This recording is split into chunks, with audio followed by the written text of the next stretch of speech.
Welcome to the Fitness Plus Technology Podcast for club owners, operators, and fitness professionals. Each week, host Bryan O'Rourke brings you an expert interview with a global influencer at the crossroads of fitness and technology.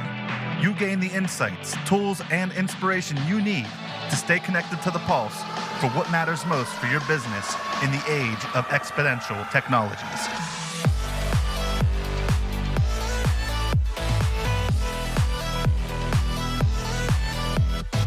Welcome, listeners, to the podcast. I'm your host, Bryan O'Rourke. Thanks for joining us. I hope you are preparing for your wrap-up of 2025 and getting ready for a great 2026 kickoff. We'll have a great year ahead. So the pod today is going to be a recording of a recent webinar with Pablo from Fitness KPI and myself discussing the use of data and technology to enhance revenues. There are many examples in this and some great conversations. I hope you'll find it a benefit in discussing and exploring how technology can be a positive for your fitness operation. So without further ado, let's kick off the webinar. Pablo, as I was saying before, great to have you here. This topic, using data and technology to drive revenues, is really important, as we know, for everyone, really. Before we dive into the more details of the presentation, could you tell the audience a little bit about Fitness KPI and an intro and why this subject matters so much today in your view? Yeah, thank you very much, Bryan, for inviting me. It's a pleasure to be here. What we do in Fitness KPI, we are a BI tool for the industry. We help fitness operators to improve retention, improve sales, and improve acquisition of new members. And we do that using data, and not only using data, but also transforming the data into actions that can improve those things, because we really want to create an impact in the industry. And why, you ask me, why is so important? There are many studies that show us the impact that data has on the business, on the outcome of the business. And that's because, as you know, we have two brains. One is the emotional brain, and one is the rational brain. And most of the decisions we take are with the emotional one. But in the business, that's very dangerous, because our emotions fluctuate and we are very inconsistent. So the same problem, we see the problem in a different way depending on our emotions. And that is not good in the business or in leadership. So the only way to balance those two brains is to give data to the rational brain. So there is no discussion between those two. And that's probably the main reason why data and to take data-driven decisions is so important. And you can see many examples. If you go to a meeting and you are discussing about any aspect of the business, if you put data on the table, the discussion is a little bit, you simplify the discussion because you have the data. So making the decision is easier, and usually is a better decision if it's coming from the data. Yeah, that makes a lot of sense. Now, when we were preparing this agenda for our talk today, because as you know, there's so many things you could talk about and everyone doesn't have all day long. So we have to kind of, we go through an agenda that lays out an interesting kind of progression of subjects: data challenges, resource scarcity, AI adoption, new revenue opportunities, case studies, the future. Why did you want to structure the conversation this way? Because at the moment, and this is normal, this is something that has to happen in the early adoption of technology, but there is a little bit of chaos in the industry when we talk about technology, and we need to organize that and to clarify many of the concepts and aspects related to technology. People is confusing many of the terms, and also AI.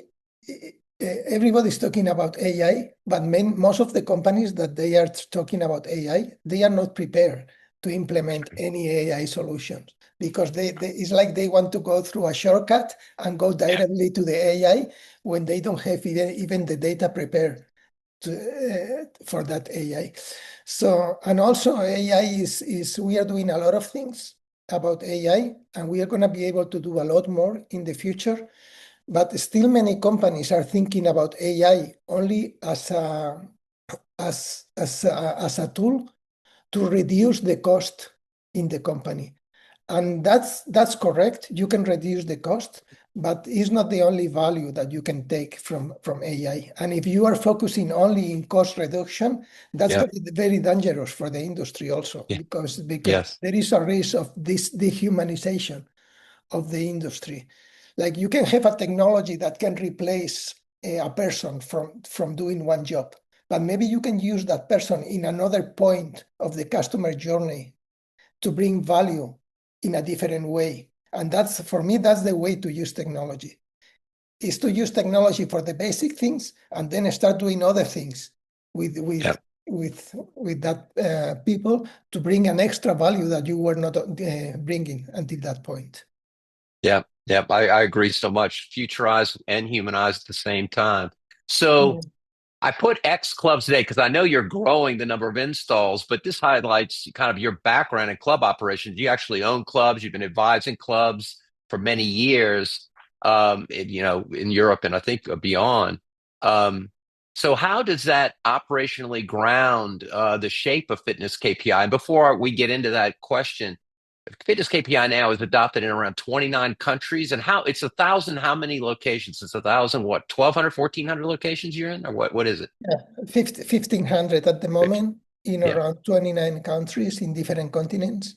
Yeah. Uh, yeah, and it's true. I come from management and from consultancy, Yeah. and I think that's a key point. And most of our team they come from management, and Mm. that allows us not only to give data, but also to try to understand the data. And I can give you an example. Many operators, they are analyzing retention, just Mhm. looking at the attrition, Right. looking at the number of cancellations they have, and that's good. But those KPIs don't tell you anything about the problem that you have in retention. So Right. if you stay with those two basic KPIs, maybe you know you have a problem, but you don't have a clue of how to solve that problem. So you have Yeah. to go deeper to other KPIs that tells you, okay, in which moment in the customer journey you are losing Ready? members, is in the second month, in the third month, from which area of the city you are losing the members, because maybe you have the problem only in one area. What is Right. the profile of the members you are losing? Not only Mhm. age and gender, but what type of membership, how long they have been as a member, why are they Right. quitting? So there are many things that you can analyze to understand the problem, and that's how you have to use the data. You have to use the Yes. data to really understand the problem, and now start thinking about actions that you can do for that. And in the actions area, also our experience is, I think, makes a difference, because many of the actions in the future will be automatized with AI. Hmm. And everybody's going to have AI. So the difference is how much business knowledge are you able to put in the actions that you are doing to do? Because you can do many actions and not improve retention. Yeah. So Absolutely true. and so the actions that are going to improve retention are based in business knowledge. So that Yeah. makes a big difference from a company like us that is focused only in the fitness industry. So true. And, we're going to share for the audience here, the attendees, some interesting third party analysis because a lot of people will tell you that, well, the gym business, the club business is very backwards. It hasn't adopted technology. And when we look at, data, as you're talking about, the KPMG Global Tech Report from last year did a large survey and research on companies in general across industries. And only about 24% of those organizations focused on creating data centric culture. This is KPMG. And having run businesses, having been involved in other industries as well, I can tell you that number's probably high based on my experience. What is your commentary? So it's an eye-opening kind of number, isn't it? What do you think about that? What does that tell you about where we sit today? Well, I agree with you. From my experience, I totally agree. And there are a few different factors for that. Yeah. The first one is because there is a lot of data in the fitness club ecosystem, but Yeah. that data is spread in different platforms, different systems, and you have to bring all the data to a unique place if you want to start doing something, analyzing or doing something with that data. So that's one of the reasons that we have the data in different places and they are not connected. They are like different systems. Now we are lucky because now most of the software companies, they are really proactive in integrations, and they know the integrations between companies is the future. So now we are in a good moment for that. Another reason, I think, and especially in the US, that's a difference with other markets in the fitness industry, is that many companies in the US market are focusing at the moment in growth. Yeah. And when you focus on growth so much, maybe you cannot pay attention to other areas of the business, and maybe you slow down a little bit the innovation process. I think for me that's I think it's a mistake because now we are in a very good moment for our industry, Yeah. and that's the moment that you have to prepare for more Yeah. difficult times. So now Yeah. it's perfect to prepare for that, to bring resources to the company. You keep growing, but you also have to put resources in management and improving, innovating in the management area, in the customer experience, in technology, and in everything. It's not only about growth, because if you only focus on growth, you are going to have a problem in the future. Yeah, it's so true. So true. What happens when the music stops, right? So Yeah. we also see this Forrester research, which is another testament to our commentary in the beginning here, where you know their research, which again is highly credible and a broad research stroke, 10% of organizations are advanced in using data. In other words, really doing the things we're describing, really looking at the information in a way that clearly identifies where the problems are and help you figure out the solutions to fix them. Why do you think that's going on? And you see the same thing. We were talking about that earlier a little bit. You see the same thing in clubs quite a bit. Yeah. Well, we have to define what means Yep. being advanced in using Yeah. data. No? Yep. For Yep. me, for me, being advanced in using data is that for each challenge that you have, you are analyzing the correct data that allows Yep. you to understand the problem. Yep. I gave you an example before about retention, but I can give you many others. For example, if we talk about the NPS, the Net Promoter Score, Yep. many clubs are looking at the NPS in a regular basis. And I remember not long ago I was in a congress, and they sent a question to the table and said, okay, which is the most important KPI for you? And out of 4 people, 3 of them, they said the NPS. And I agree, it's important, the NPS. But what only a few clubs are doing is analyzing what is the things that improve the NPS, because that's the thing. Those are the things that you have to track. So is that how clean the club is? Is that about the maintenance of the equipment? Is about the interaction between the staff and the customers? Whatever it is in each business model, that's the things that you have to track and see how that is impacting in the NPS. So looking at the NPS is not enough. The same about the retention, looking at attrition, Right. or the churn. That's good, but it's not enough. So that's the reason why few companies really are the advance of using data. Okay. And the second thing about being advanced in using data is talking about using the data. Yes. It's not only identifying the problems that you have, but using the data to create a change. And that's activating the data.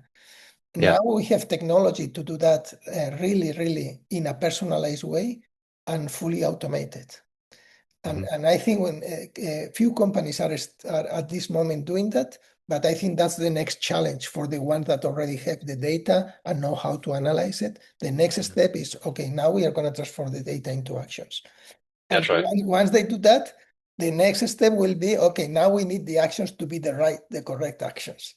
Yes, that's But right. that's another thing that is everything will be coming with a learning process in the learning Yes. curve that we have. Yes. Yes, which leads us to this next point. When you look at Boston Consulting Group, where their recent research, Build for the Future, the widening AI value gap. Okay. And I think this is why that gap exists, where people have a concept of what AI is, but when it comes to actually doing the things you're describing, they can't. They don't know quite what to do. They haven't had the basics in place. Is that, you were opining on that earlier. So is that part of the problem why people are saying, hey, we're not getting any substantive value out of these tools right now? Yeah, it's nice because in each slide we are moving to a different problem, more Yeah. complex and more Yes. advanced problem. Yeah, Yes. yeah, this is a problem that I only see in the really advanced companies in data and technology. Yeah. But I was Yeah. talking to a huge company in the north of Europe a few weeks ago, and they were telling me, okay, Pablo, look, we have a lot of data. We use the data. We make a lot of decisions based in data. We are doing automations with that data, but still we don't improve the company. Hmm. So that's the last challenge that we are going to have Yes. with technology. But we have to move Yes. the companies up to that point. And when you reach that point, then it's a matter of learning curve. And that's why a Yes. company like us, we have a huge advantage in that situation because we collect data and we collect feedback from more than 1,500 operators. And that means that our learning curve is really fast. So we are going to put all that knowledge in the actions, trying to make the best actions to improve the Best practice. best That's right. practice.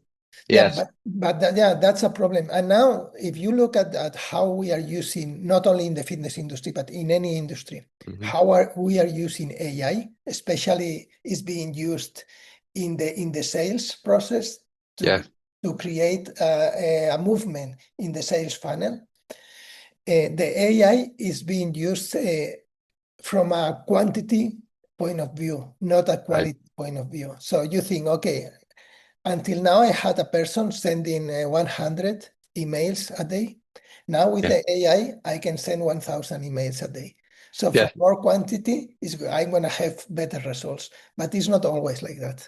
No, no, you don't want to piss people off basically because these bots, to your point, they have a number of different AI tools that these bots that do that in the sales funnel and other things. And, you can make it worse, than it was before you had the tool, actually.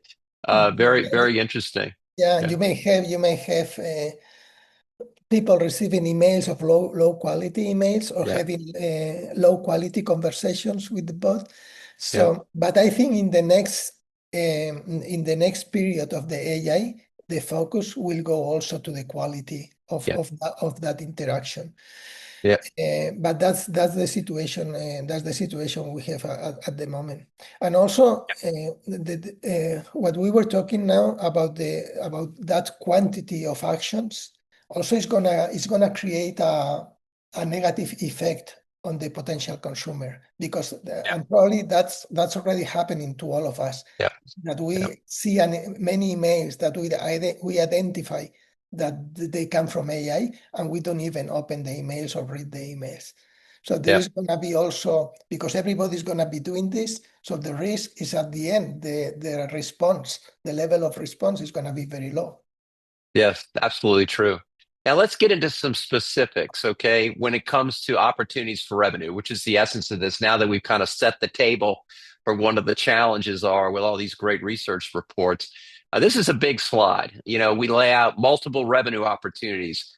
What do you see the key ones being as the big wins? We have retention, dynamic pricing, all kind of things. Which ones do you want to kind of focus on as being the ones where you can see the biggest, fastest wins, in your opinion? Yeah, well, we can talk about hours in this Yeah, slide, yeah, but yeah, probably the first one is retention, yeah, because retention is the main problem of our industry. And the problem is not only the high level of churn that we have, but also that it looks like many operators have accepted that as a normality. And I don't agree with that. I think we cannot accept that if we want to be a healthy industry. Yeah. So we have to fight against that. And I think we are in a moment with technology that we can really improve this situation that we couldn't until now.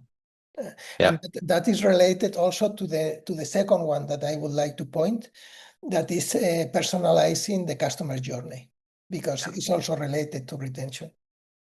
We are in an industry with a very, very low level of personalization.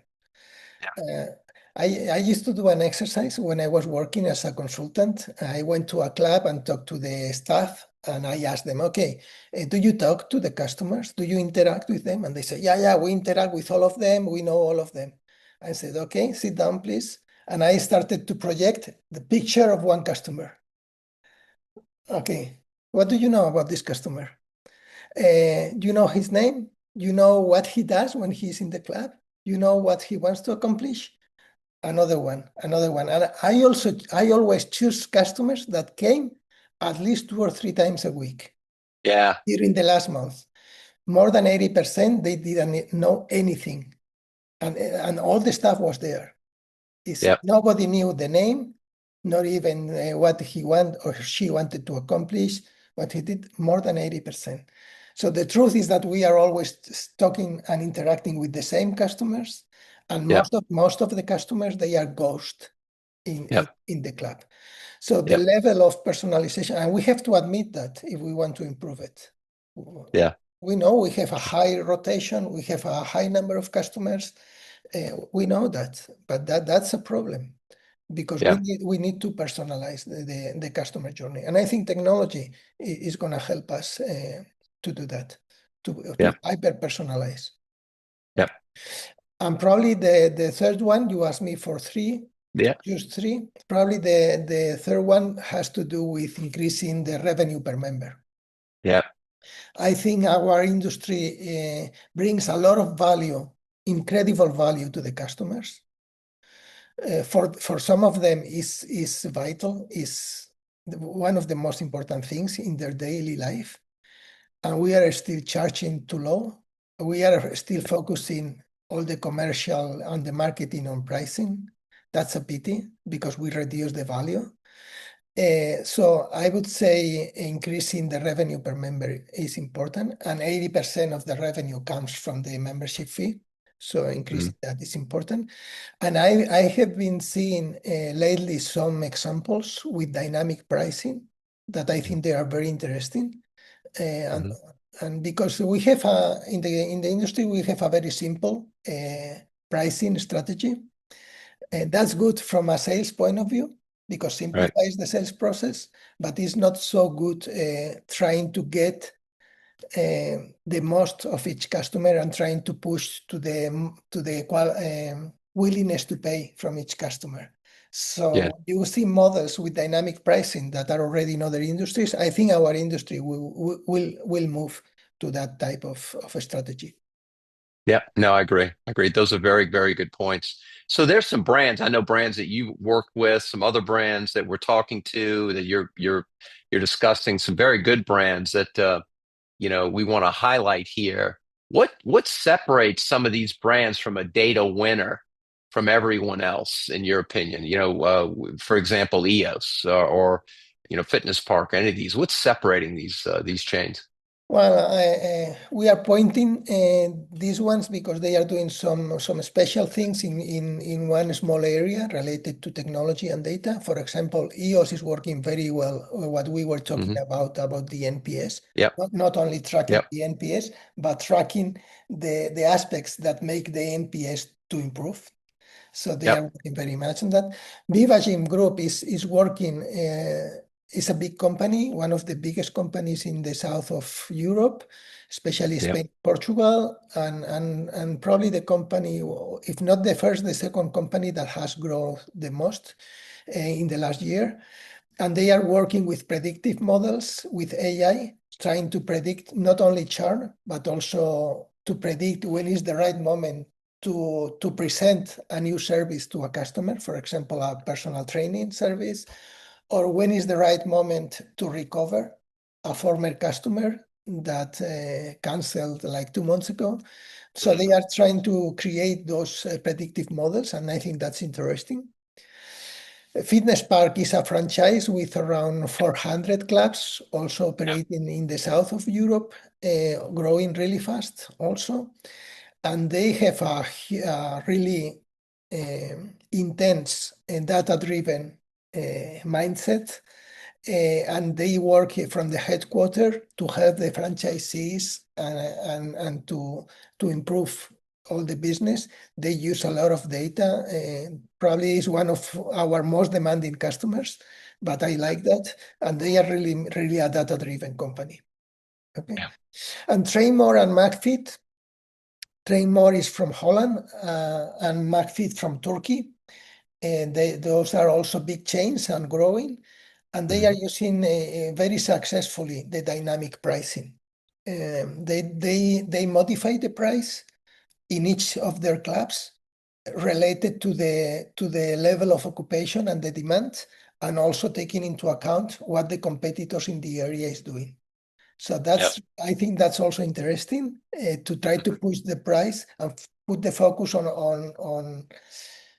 the EBITDA and on the financials, and manage from there to have a very healthy from the financial point of view company. And SATs, that we talked before, they are also working with AI to create automations and to improve the business. And it's also one of the most advanced companies in Europe in technology. Yes. Yeah. The Nordic region has some very, very sophisticated operators. I mean, really. And then I know at EOS, Blair McKinney's a big advocate of NPS with his system. And so you've got these people, I think you're right. It kind of their mindsets and their thinking about the business is clearly above what you see normally. And I think that's why some of them are doing so very well on many levels. So yeah, these are some great operators. Yeah, and before we go to the next aspect, also, I think we were talking about a little bit about the growth, especially the US market, focusing on growth. And I think it would be because in our industry, in the fitness, always all the world has been looking at the US as a model and try to copy things and follow the trends that we see in the US, and that's good and has to be like that, has to continue like that in many aspects. But I think the US market should also look at especially at Europe. Yes. Because I think when you want to grow so much, and the US is very good simplifying the business model, and they simplify the model so they can grow really fast. But when you simplify the model too much, maybe you are losing important things. So it's better to look at Europe that we are not so good simplifying the model. So we keep in complexity, maybe too much complex. But I think the US market can learn a little bit also from Europe in how they are managing the clubs, using technology and doing a lot of things.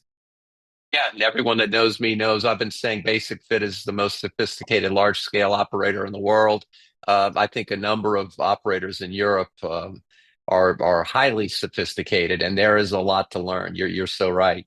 So let's talk about go ahead, Pablo. I'm sorry. No, and I say that because if you go to an event in the US, usually you find people from Europe and from everywhere. Yes. But if you go to one event in Europe, you don't find so many operators from the US. And I think that's a pity. Yeah, that is. That's why I go to FIBO every year and spend a lot of time in Europe, because I always learn something new. So let's talk about the future. When we look at this layout on the future of the tools, the tech stack, in the last year and a half, I've been in my keynotes, I've been emphasizing operators better know their tech stacks and understand their present and future states of their tech stacks.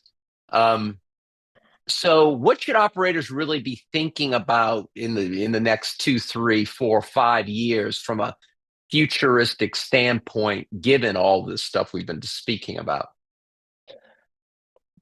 Well, first, everybody knows that AI will be a commodity. Yeah. So it will be everywhere. You are not going to see any process without AI in the future. So that's going to be a commodity, and especially AI is gonna take everything related to data structure, to data analysis, but not only the analysis of data, but also which are the actions that you have to do to improve the business. So that part is going to be covered by AI. So now if you are a manager and you are using your time to analyze the data and decide from that data what is the direction you have to take, that's going to be done by AI. So the managers are going to have to focus on the other part, that is implementing the actions. And that's leadership. So the focus is going to go from management to leadership, from pointing the direction to making things happen, to creating movement in the company. So that's the new era for the managers or for the CEOs in companies, that AI is going to take that part of decision making and analysis and pointing, okay, you have to go in that direction. And now your role is to lead a team to really create movement as fast as possible to go in that direction. So that's a big change. Well, second thing is related to integrations. I think integrations is going to be also one of the main things every operator should ask to any supplier.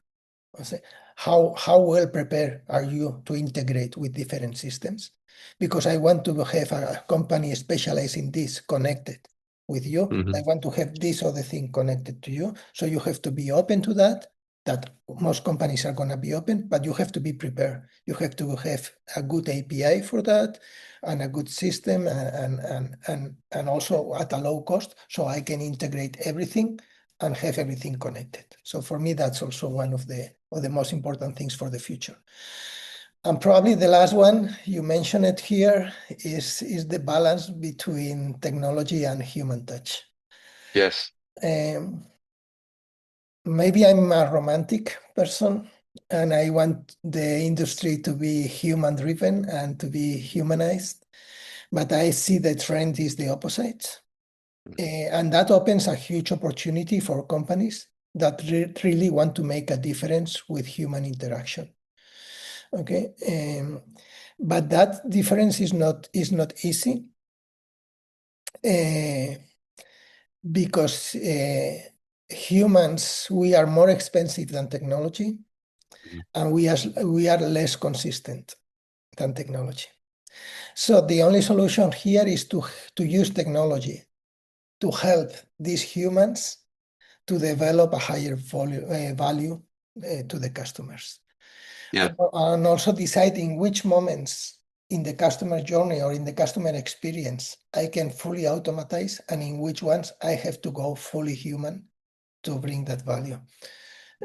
So technology, especially data, AR and VR, I think are going to help a lot. Let's imagine you are a customer. Now I know nothing about you. If we are in the fitness room, I see you, but I don't know anything about you. But maybe with technology, I can approach you and I can know everything about you before I start a conversation with you. So the conversation I start with you is going to be a very high value conversation, because I know which problems you're facing, I know what you want to accomplish, I know how often you're coming, what are you doing when you come to the club. So technology is going to be necessary if we want to maintain the industry humanized. Yes, and I've been saying for years, I love what Apple's done with their retail format, and I think that's a great example of a different type of model where they heavily rely on tech to do things like buying stuff you can with your phone, very easy to do business. You don't go to a checkout line, and their retail concepts are one of teaching people how to use their products, letting you handle the products and be around it. So it's highly technical, but it's very, very human. When they had the new headsets, I went out to the store in Irvine and they had a very, you booked a sitting, you don't see a lot of that in the gym business today, of that kind of approach of really being to able to leverage the back end of the operation and the fundamental service dynamic, but then layering extra value on top with teaching, with helping, with showing. I really think that there's a future there. So thank you, Pablo, for your great insights. Before we wrap up, do you think is the single most important kind of mindset shift you want people to think about when it comes to data and technology? Is there one big mindset shift you'd say? No, probably that you need the correct data. So that's the first step you have to make. Try to anticipate decisions. That's a change in the mindset because now we are very reactive, and technology allows you to be proactive. So you don't have to wait until things happen to try to solve what happened. You can act before that because you can predict what's going to happen. So anticipate the decisions. And also, I would say a message to the operators, because I see some small and medium-sized companies trying to develop technology by themselves, and I don't think it's a good decision. We have seen that with the management software. In the early years, every company said, no, we are going to develop our own management software because we want some specific things. And at the end, they developed something that was okay at the beginning, but after 1 year, 2 years, 3 years, they couldn't maintain that. And the companies that were doing only that, the specific companies developing software, the tech companies, they already improved the product so much that at the end, the one that developed their own product, they had a low quality product that was not competitive. And that's also going to happen with anything related to technology. So try to find a good supplier that is specific for that area. You are going to have always the best product possible at a lower cost, especially if it's a SaaS model. So I only see really huge companies that have a strong team being able to develop their own technology. For the rest, I think they have to look for solutions. It's going to be faster, cheaper, and better product always. Yes. We have a question now, Pablo. Thanks for your answer to that. From Giovanni Rosselli. Hi, Joe. Thanks for being here with your question. He said, great content, very valuable. Congratulations, Pablo and Bryan. Question. Many clubs collect huge volumes of data, but struggle to translate it into operational action. You talked about that. When you look at clubs that are truly outperforming in revenue and growth, which operational actions have been taken, and which specific data signals or KPIs tend to be early indicators? So you understand? So pick one. Like what area that you saw? I mean, you mentioned retention. What other example might you have? The financial area, to know the revenue per member, the average membership, and how that's being modified.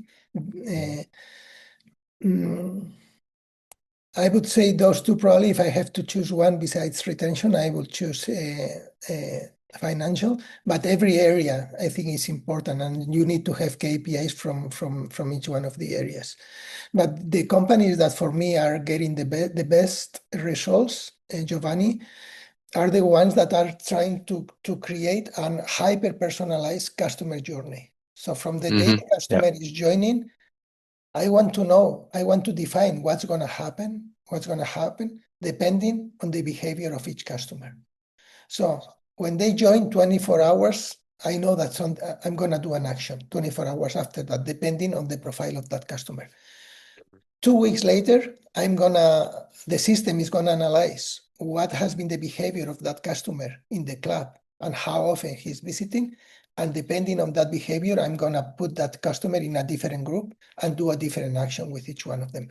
And I continue that at least for 1 year of the customer journey. And doing that you can only do it in an automated way, using all the data that you have to analyze the behavior of the customer. Then you can make a difference. But you are personalizing the customer journey. Yeah, for example, Giovanni, if you have data that shows that people that attend the club 3 or 4 times a week at a minimum tend to buy personal training, then you're going to know from that data that when it comes to those particular members, you're going to proactively make offers to them before they even come to ask about it, because you know that particular profile is looking for that. So that's as an example for revenue growth. So great answer. And in that example, you are creating revenue that you Yeah. wouldn't create if you don't do that. So at the end, you have to anticipate. And it's the Yes. same, Yes. it's the same with retention. When a person, before a person cancels the membership, he's sending many signals to us that he's Yeah. gonna quit. So if Yes. That's if right. we can act to those signals, if we collect the data, and we can act even before he's thinking about canceling the membership, and Yes. Yes. that makes a difference. Yes. And it also creates the context around the way you communicate. Because it's one thing if you're just selling personal training, it's another thing if you communicate with a member and say, you've been a very active member. You're coming in 4 times a week. And congratulations on your discipline and your efforts.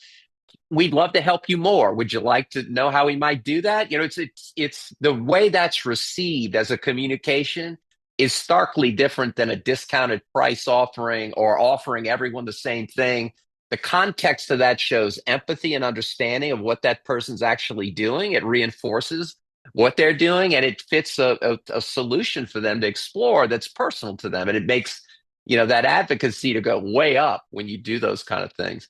And We then, have, yeah, can go ahead. I just add a Yeah, few something else? yeah, And yeah, also, Giovanni, these companies that are getting better results, they also have a data-driven culture in the yeah, company. So if you go yeah, to a meeting in these companies, they use data all the time in the meetings. They are talking about the data. They don't like opinions.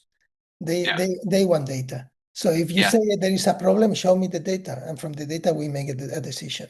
And yeah, that's a cultural thing that you yes, can start doing. yeah. And to your point here, sorry to berate this, but when you say culture, in a data culture, and I hope this is received well. A lot of these businesses don't know the right questions to even ask. Because they've been operating in a very emotional way based on past experience for a very long time. So when you're talking about culture, you're talking many times when you talked about the one mindset thing. I think that is stop romanticizing the past and start understanding that you know a hell of a lot less than you realize. So I think that's a mindset shift personally. So Amalia asked, can you share with us some software where we can manage data? Uh, a name of a software? Yeah, well, I think Fitness Well, KPI, right? I can only recommend Fitness KPI. One thing about that is very important, I think, for people to know because people get very overwhelmed by the idea of adopting yet another platform. And when you think about that, because many operators, even small ones, have 8, 9, 10, 12 different SaaS solutions, right? And, I think that, to your point of specializing in something versus wanting whatever platform you're working on as your primary CRM member management system, to do everything. And that's very stifling and can be very stifling versus having a platform that uses APIs across many different systems. So it's really kind of like Switzerland, Joe. That's for you since you live in Switzerland. It's more benign. It's not you're just connecting the dots, right? Which is a great advantage to a product like this. Yeah, yeah. You can always go to a generic platform like a Yeah, BI platform, like Power yeah, BI, Tableau, or whatever. But the problem is that you're gonna have to do all the integrations, and that's not easy. yes, You yeah, are gonna have to create everything because that's an empty tool that you have to create dashboard reports and everything, and it's not specific to the industry. So you don't have yeah, a benchmark, you don't have the correct automations and actions linked to the data. yeah, So we bring all that already done. So you don't need a person to do that or an external company to develop and maintain that. It's just a SaaS concept, and we do the yep, integration. We give you templates because we come from the business. Templates that you can modify or create your own in dashboard, in reports, in alerts, in anything. So that's the advantage of going with a company from the industry. And also what we were talking before, that at the end, the important part are going to be the actions. yep, And for the actions to be correct, you need to put business knowledge into the actions. yes, And our advantage is that we learn from thousands of customers to put that business knowledge in your company. And if Yes, you do it yes, by yourself, you're only learning from yourself. And that's a yes. very slow learning curve. Yes, and that accentuates the point you made earlier, where AI is going to be a commodity. The trick is how you use it and what specific things happen as a result. So, one final question, Pablo. What do you see as the key barrier to implementing a tool like this when we're talking to customers and you're meeting people? What are the key concerns on implementation that people have? Uh, yeah. One is the actual situation that Mhm. things are going really well without Yeah, having to do too much. So yeah, people think that that's going to stay forever. So they don't need to improve. They have been managing without data for 20 years, so they yeah, can yeah. keep going like that. But things are changing. So if you want to be competitive, I think you cannot stay like that. And now is a good moment to change. So Agree. that's one thing. Other thing is that the chaos that we were talking about, some companies, they don't know if they need to change the management software, if they need a CRM, if they need a BI, what they really need, where do they have to start. So they are trying to decide and to get out of this chaos, and they don't make the decisions because they need to decide. For me, a first step is always the data. Yes. If you have the data and you have the data well structured, clean, and the data following your management criteria for your company, that's a big step. And from there, you can connect whatever you want. You can connect a CRM with the data. You can connect an automation platform. You can do whatever you want. Yeah. But those are some, and of course, there is always some resistance to change. Oh, always. That's the change management 101. That's so true. Well, Pablo, thank you. And thanks everybody for joining us.